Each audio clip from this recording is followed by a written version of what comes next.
How's it going, everyone? My name is Liam and welcome to my personal top 10 list of PlayStation games. Whilst I started my gaming life on the Sega Mega Drive, my truly memorable gaming experiences from my childhood started on the PlayStation. This is my personal list. There are literally hundreds of phenomenal games on the system and it was really hard to narrow it down to just my top 10 favourites. And even then there are still so many more games I wanted to add to this list, so chances are I'll do another list sometime in the future to cover all of the other amazing games that were on this system. I originally had my PlayStation when I was 6 years old and I missed out on a lot of the games at the time due to not being able to afford them and being too young to play them.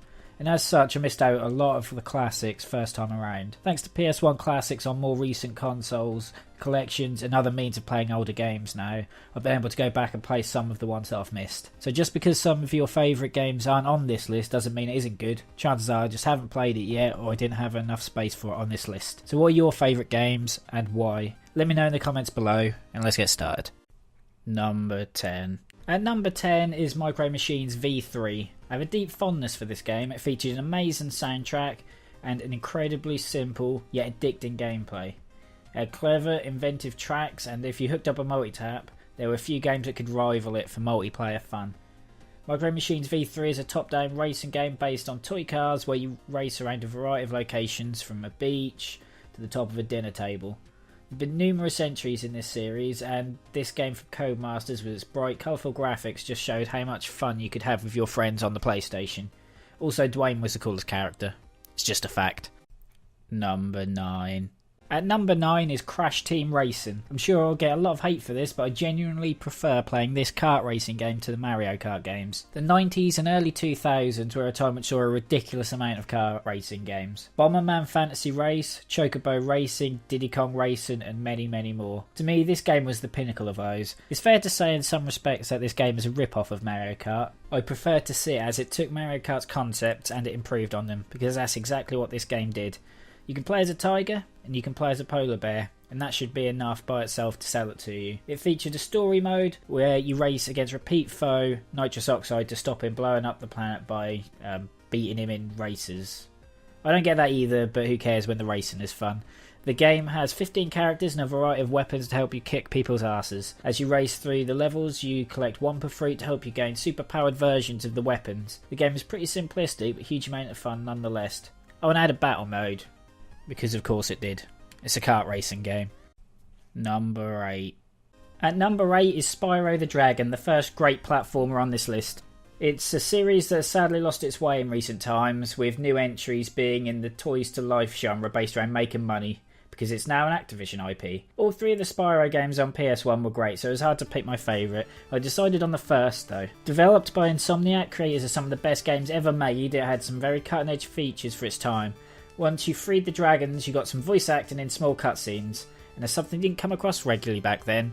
And a lot of the dragons had Welsh accents, because all dragons are obviously Welsh. The one thing that hasn't aged all that well is the controls. Spyro can feel unwieldy at times with some of the charge attacks not going quite where you want them to.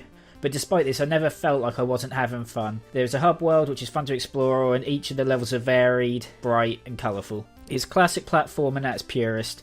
Collect a thing to unlock another thing, which helps towards unlocking another thing. Basic, but great nonetheless. Number 7.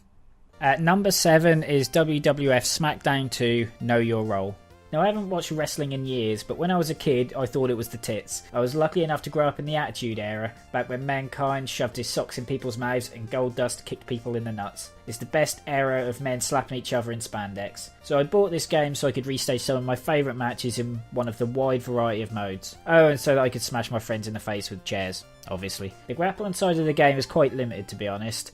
There's one button for grappling, and you can modify it with different directional presses to do different types of moves. But the move sets were quite limited. Oh, and there's no Jim Ross. But the game really made up for that in other areas. There's an in-depth create a character with tons of different moves that you can equip, and to go along with that you had a create a stable mode, which basically allowed you to make your own version of Degeneration X. And you had your own intro and everything. The career mode wasn't the greatest, hence its place on the list, but for multiplayer fun with friends and those who like to slap each other in spandex, this was really the game to play.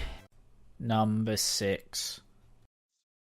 Your words are as empty as your soul. Mankind ill needs a savior such as you. What is a man? A miserable little pile of secrets. But enough talk!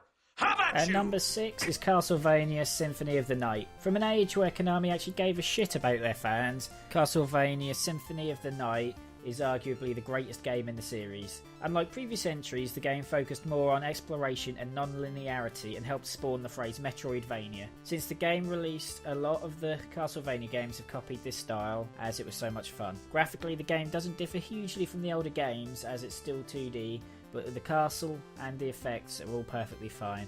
The game shines in its gameplay, as it's Castlevania to its core. You can smack walls to get a perfectly cooked chicken that is definitely completely safe to eat. You can set fire to a wolf. It's Castlevania. The game starts off with a duel with Dracula, which gives us one of the greatest lines of dialogue in video game history. Following the battle, you switch to the protagonist Alucard. You enter the castle, OP as fuck, and you wreck everything in one hit. The game showed off just how powerful you can be, before you have an encounter with Death who decided you aren't friends and takes all your toys away. From then starts the real game. There are crazy amounts of varied and satisfying to use weapons, and whilst it feels odd at first not to have your trusty whip, once you get a sword that sets zombies on fire, you'll soon forget about it. It has RPG progression at its core, with constant upgrades gained from the experience you earn from bashing enemies that you encounter, and one of the coolest features of the games for me was the map. Much in the style of Metroid, you slowly unlock new areas of the map as you progress through the story, accessing new and interesting parts of the castle. The game stands out well even today, with the port being released on Xbox 360, which is the footage I'm showing you here. Yes, I know it's a PS1 list, but do you know how much box copies of the game go for on eBay these days? Do yourself a favour and play one of the greatest action platformers ever made. Number 5. At number 5 we have Crash Bandicoot 3 Warped, the second Crash game to grace this list and also the second platformer, and it shouldn't be a surprise really. It's another game from Naughty Dog, one of the absolute greatest gaming development studios ever, so of course it's going to be great. I love all three of the standard entries on PS1, but this one stands out as my favourite. Based around time travel and story, you get to visit 8 different time periods and a huge variety of level types, from your standard run and jump platformer to fighting in planes to riding on a jet ski. The gameplay is solid, responsive, and it's one of the strongest platformers ever made because of this. Whilst graphically it may not have aged as well as some games due it being from the early days of 3D gaming, with the various locations are still bright and colourful and engaging to be around. Oh, and the soundtrack is ace as always. It's got 35 stages and it won't take you all that long to beat, and you can probably get it all done in an afternoon, but it's absolutely worth going back to experience the heyday of PlayStation's memorable mascot before we went over to Activision to die. Rest in peace, you legend. Number 4. At number 4 we have Tony Hawk's Pro Skater 2. Do I really need to sell this to you and explain why it's amazing? We try and tell ourselves that Tony Hawk's Pro Skater 5 is not a thing that exists, because it doesn't, and it was all just a bad dream. But back in the day, the Tony Hawk's brand meant amazing games. 1, 3, 4 and the 2 underground games were all fantastic, and racking up insane scores and having combos that lasted 10 minutes was some of the best fun you could have on consoles. This game is all about gameplay. Before all of the bloated, unnecessary mechanics were added, this entry was all about learning the levels and plotting the best route to beat all of the level objectives and get the 6 scores. This game added one main thing over the original that really helped build some of those massive scores, and that was the manual. Being able to link tricks between different sections of the map was great. The levels are far less linear to that of the first game, with each being a bit of a sandbox that you can explore, with hidden areas and cache to find to upgrade your stats. Also, as to be expected, the multiplayer is fantastic. Playing horse, or penis face in my case, was the best test of skill against your friends for bragging rights that you aren't a penis face. Fingers crossed we'll get a remake of this similar to the first one in HD, as current gen console owners deserve to experience this game in all of its glory in HD. Number 3. At number 3 we have Tekken 3. It's safe to say I'm terrible at fighting games, and I always have been. My earliest memory of playing one is when I was at an arcade as a little kid and I played Marvel vs Capcom for the first time. Kid challenged me and I didn't land a single hit. Things never got much better, to be honest. But that being said, I absolutely adore Tekken 3. You can play beach ball with a tiny dinosaur. I mean, I get that it isn't fighting, but who cares? It's cool. Tekken was the first series of fighting games I got into properly, long before I tried my hand at Street Fighter or Mortal Kombat or Soul Calibur or any of those games. It had a huge array of characters, and it was the first to introduce my favourite character to this day, Hwoarang. The mechanics were tight and it felt really good when you pulled off a combo. Landing 20 kicks to the face with Hwoarang was amazing and super satisfying against that arsehole Eddie. Tekken 3 also introduced a a mode called Tekken Force, somewhat similar to side-scrollers like Golden Axe and Streets of Rage, where you work your way through stages, beating the crap out of minions, leading to boss fights with the main Tekken characters. Oh, and did I mention you could play beach ball with a dinosaur? Yeah, you should probably play this game. Number 2. At number 2, we have Metal Gear Solid. The top 2 spots for this were kind of pick 'em for me, as I love them both so much, but on consideration, I've put them in this order. So for those of you who know me, you know I bloody love the Metal Gear Solid franchise. This game was the game to me that sold the concept of games being experiences, something more than the sum of their parts. Hideo Kojima has said in many interviews that he has been heavily influenced by cinema, and it really shows in this game. It provided me with some of my most memorable moments in gaming. My little mind was blown when Psycho Mantis knew that I had played Crash Bandicoot. The game had phenomenal story, albeit one that you need to play a couple of times to fully understand what's going on, even now. And it had some pretty heavy themes and some amazing twist on turns. Even to this day, the game holds up as one of the masterpieces from the system, and you can have just as much fun now as when it was first released. Clever and interesting boss fights, fantastic cutscenes, great dialogue in codec conversations, complex, deep and engaging characters, a brilliant plot and great stealth mechanics. It's easily in my top 3 games ever made, but that's another list for another time. Number 1! So here it is. My number 1 game for PlayStation 1 is Final Fantasy IX. My first entry in the Final Fantasy franchise was 8. I was too young for 7, and to my shame, I still haven't got around to fully playing it.